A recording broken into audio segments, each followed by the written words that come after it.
მოდი ვნახოთ 1991 წელი. საბჭოთა კავშირი ინგრევა, ველური ინფლაცია, ფასები მიშვებულია. ამ დროს რიგითი ფილოსოფიის პროფესორი იღებს ისეთ ხელფასს, რომელიც უდრის, არ ვიცი, ალბათ 20 სკოლო ფასანს.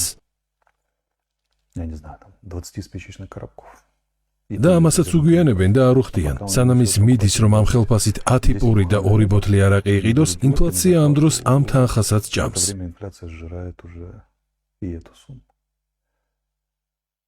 და აი ამ დროს შემოდის კანადური, ამერიკული და ევროპული პროგრამები.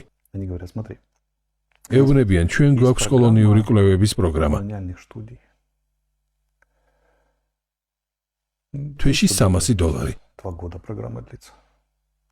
პროგრამა 2 წელი გრძელდება. ეს ფილოსოფოსი, რომელიც პატიოსანი, კარგი ადამიანია, ტრიალდება და უყურებს თავის 3 შვილს და ცოლს, რომელსაც ისეთი თვალები აქვს, ისიც კი არ იცის, რით გამოკვებოს ისინი ყოველდღიურად. $300 სამოთახიანი ბინა კიევის ცენტრში მაშინ 2000 ღირდა. როგორ ფიქრობთ, დიდხანს ყოყმანობდა ეს პროფესორი? მათ რეკორდულ დროში მოისყიდეს ჰუმანიტარული სფერო. 1991-დან 1999 წლამდე ეს იყო შესყიდვის პირველი ეტაპი. შემდეგ უკვე მოვიდა მეორე თაობა, რომლებიც ამ პროფესორებს მაგზარდეს და ეუბნებოდნენ, რომ ეს არის ყველაზე გონივრული, კეთილი და მარადიული რამ. 2004 წელს უკვე მაიდანი იყო, 2003-ში კი რევოლუცია საქართველოში. ეს უკვე მეორე თაობა იყო. ახალგაზრდა კონკავშირლები, რომლებიც ამ პროფესორის ხელში გაიზარდნენ. დასავლეთში სოროსის ინსტიტუტებში გაიარეს სტაჟირება და ასე შემდეგ. პროფესორს რა აინტერესებდა? ბიბლიოთეკა, მასალების გამოცემა, მაგალითად, სოროსმა დააფინანსა უამრავი უკრაინულენოვანი ლიტერატურის გამოცემა. როგორ არ უნდა ყოფილიყვნენ უკრაინაში ამისთვის მადლიერები. ამას ირონიის გარეშე ვამბობ.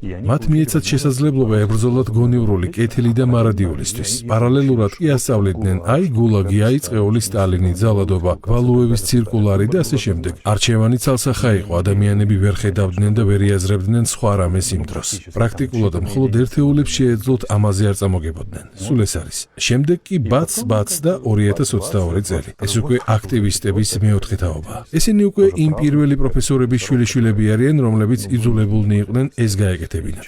ვინ სამეცნიერო ინტერესით, ვინ ფინანსების გამო და ასე შემდეგ. რაშია საქმე? სოროსის სტრუქტურებმა პირობითად მემარცხენე გლობალისტებმა გამოისყიდეს ჰუმანიტარული სფერო. აქედან დაიწყო რღვევა. პრობლემაც ეს არის, ეროვნული ინტერესების დაკარგვა დაიწყო იმით, რომ იყიდეს ხალხი, ვისაც შეეძლო ეროვნული ინტერესების ჩარჩოებში აზროვნება და გადმოცემა. არა, მაგას მეც ვამბობ. მოიცადეთ ეს ელემენტი რომ არ ყოფილიყო ჩინოვნიკები, აი ეს მთელი ხელისუფლება, ერმაკები და ზელენსკები ვერასდროს შეძლებდნენ უბედური ხალხისთვის ნატოსა და ევროკავშირის დეკორაციის მიყიდვას. რადგან ხალხი მიხვდებოდა, როგორც თქვენ ამბობთ, რომ რაღაც რიგზე ვერ არის. მაგრამ მათ ეს ერის საუკეთესო შვილებმა აუხსნეს. აქტივისტი მიდიოდა სახლში და მშობლებს ეუბნებოდა, თქვენ არაფერი გესმით, მე ჰარვარდში ვიყავი სტაჟირებაზე და მე მინდა რომ ჩვენს ქვეყანაშიც ისე იყოს. ლამაზად, პატიოსნად, მდიდარი ცხოვრებით, მორალურად და ასე შემდეგ. რომელი სულელი იტყოდა ამაზე უარს, მით უმეტეს როცა ერთ მხარეს ეს შუქურაა, მეორე მხარეს კი წეული გულაგი. არჩევანი ცალსახაა. ის რომ ამ სიტუაციაში მესამე არჩევანით შესაძლებელი იყო, თავში არავის მოსვლია.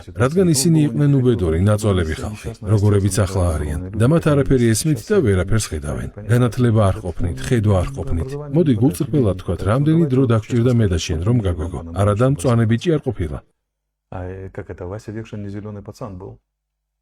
მე შემიძლია ჩემაგივრად თქვა. თქვენ უამრავი წიგნის ავტორი ხართ, ანალიტიკური გონება გაქვთ. მიჩვეული ხართ ყველაფრის გაანალიზებას, რამდენი ხანი დაგჭირდათ. მე დაზვერვაში ვმუშაობდი, მთავრობაშიც ვმუშაობდი. მთელი კარიერის განმავლობაში ბევრი რამ მინახავს. ბევრგან ყოფილ ვარ, ყველა მხარესთან მქონია ურთიერთობა. მე დამჭირდა 2022-დან 2025 წლამდე დრო და პოლიტიკურ ემიგრაციაში წასვლა, რომ სერიოზული ურთიერთობა დამეწყო დასავლეთში გადაწყვეტილების მიმღებ პირებთან, ან მათთან, ვინც გავლენას ახდენს გადაწყვეტილებებზე და გავარკვიე მათი რეალური მოტივების სისტემა და აი მაშინ გავოცდი. გესმით, იმისგან რაც დავინახე გავოცდი. არადა 3 წელი გავატარე პრეზიდენტის ოფისში. და არა დაინახეთ. ჩვენ ამაზე 1000 ჯერ გვისაუბრია. ყველაზე მკაფიოდ დავინახე ის, რომ მათ აბსოლუტურად ფეხებზე ვკიდივართ. ბუტერბროდზე კარაქივით გადაგვისვეს. თან მორალზე ტყუილად გვესაუბრებიან. მაგრამ არა იმიტომ, რომ ვერაგები არიან, არამედ იმიტომ, რომ ჩვენ დავთანხმდით მათთვის ამ როლის შესრულებაზე.